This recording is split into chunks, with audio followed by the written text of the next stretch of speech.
Olá! Hoje vamos contar a história dos fatores de transcrição. Os fatores de transcrição são proteínas responsáveis por regular a transcrição gênica. Quando se ligam a sequências específicas do DNA, são capazes de promover ou suprimir o processo de transcrição. Além disso, essas proteínas também são capazes de integrar informações vindas de sinais extracelulares a programas de expressão gênica, o que permite a reconfiguração da fisiologia celular no nível mais básico.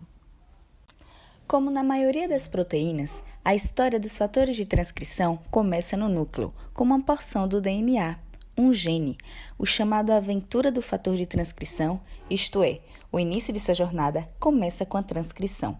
Para que esse primeiro passo seja possível, são necessárias proteínas acessórias chamadas fatores de transcrição gerais. Isso mesmo, da mesma classe do protagonista dessa história.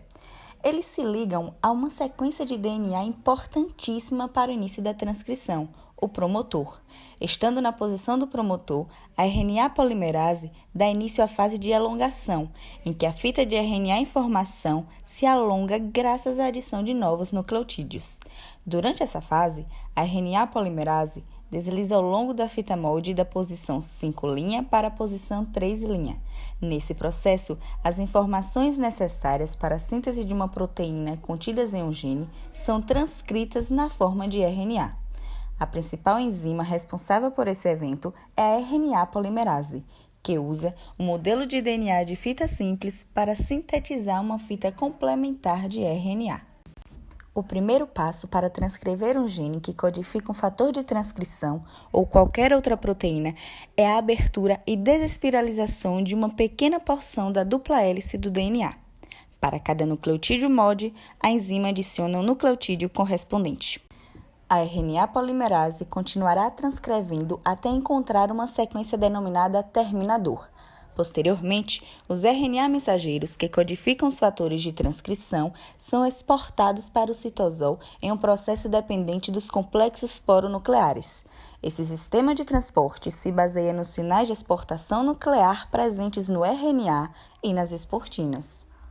Como nas demais proteínas, a tradução das moléculas de RNA mensageiro exportadas começa em estruturas denominadas ribossomos livres, presentes no citosol. Cada aminoácido utilizado para a síntese dessas proteínas é inicialmente ligado a uma molécula de RNA transportador, que reconhece uma trinca de nucleotídeos complementar, um códon, no RNA mensageiro.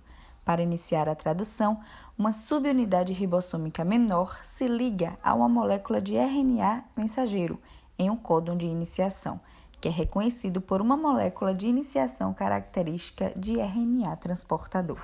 Então, uma subunidade ribossômica maior se liga para completar o ribossomo e iniciar a tradução.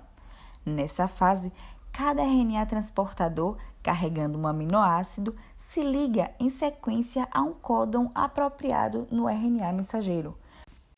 A molécula de RNA mensageiro progride então ao longo do ribossomo, na direção 5', 3', até alcançar um dos seus 3 possíveis códons de terminação.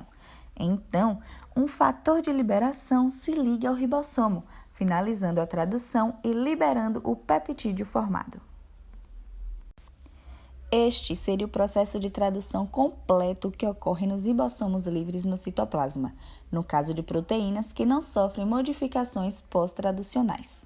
No caso dos fatores de transcrição, um amplo espectro de modificações pós-traducionais é necessário para seu funcionamento. Tais modificações são responsáveis por definir desde a localização subcelular, as interações proteína-proteína dos fatores de transcrição, sua ligação a sequências de DNA específicas, atividade reguladora transcricional e estabilidade proteica.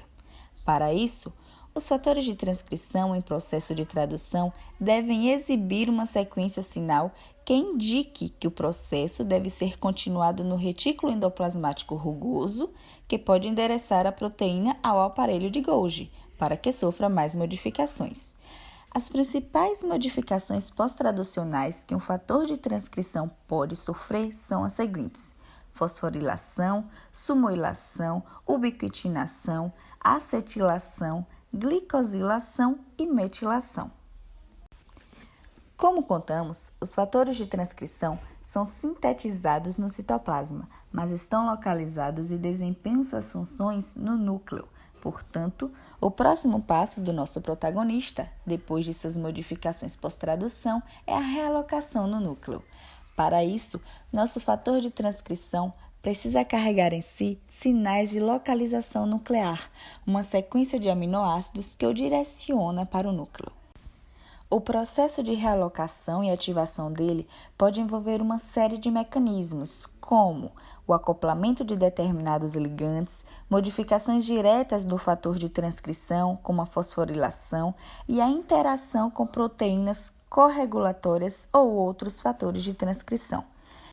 Essa ativação pode ser modulada ou provocada por uma série de estímulos, os quais envolvem diferentes cascatas de sinalização celular e podem estar associadas a múltiplos processos.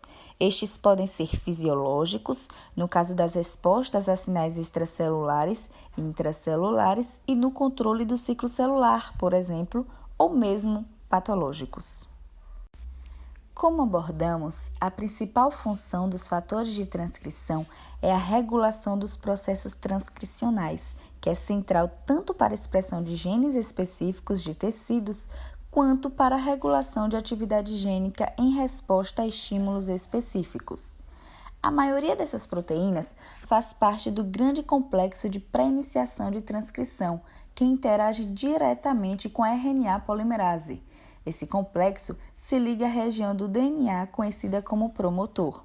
Nesse contexto, os fatores de transcrição podem agir de duas formas, facilitando ou dificultando a ligação da RNA polimerase ao promotor. Por isso, essas proteínas podem ser classificadas respectivamente como ativadores ou repressores. Outros fatores de transcrição podem regular de forma diferente a expressão gênica através da ligação aos acentuassomos ou enhancers do DNA adjacente.